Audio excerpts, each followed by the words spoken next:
মার্কিন president Donald Trump বলেছেন তিনি আমেরিকার সঙ্গে বিশ্বও চালাচ্ছেন। আমেরিকার প্রেসিডেন্ট হিসেবে দুটি মেয়াদের মধ্যে পার্থক্য সম্পর্কে জানতে চাইলে মার্কিন সাময়িকী দ্য আটলান্টিককে একথা বলেন ট্রাম্প।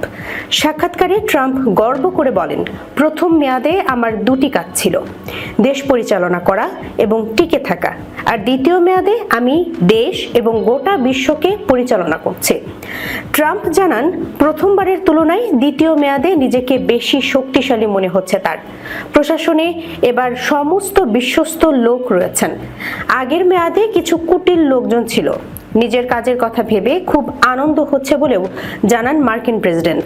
তিনি বলেন, আমি যা করি তা বিবেচনা করলে আমি অনেক আনন্দ করছি এবং গুরুত্বপূর্ণ কাজ করছি।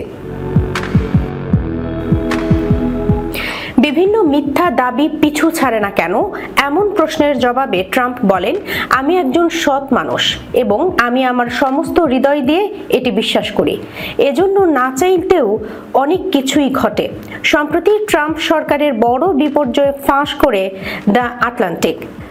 যে সাংবাদিকের সামনে ট্রাম্পের প্রতিরক্ষা সচিব ইয়েমেনের যুদ্ধের পরিকল্পনা ফাঁস করে দেন বলে অভিযোগ, তিনি দ্য আটলান্টিকেরই প্রধান সম্পাদক জেফ্রি গোল্ডবার্গ।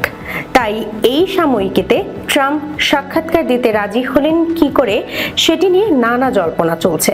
অবশ্য সাক্ষাৎকারের আগে গত সপ্তাহে ট্রাম্প বলেছিলেন, কৌতূহলের বশবর্তী হয়ে এই সাক্ষাৎকার দিচ্ছি। এখন নিজের সঙ্গেই নিজের প্রতিযোগিতা আমার। দেখতে চাই আটলান্টিক সত্য বলে কিনা।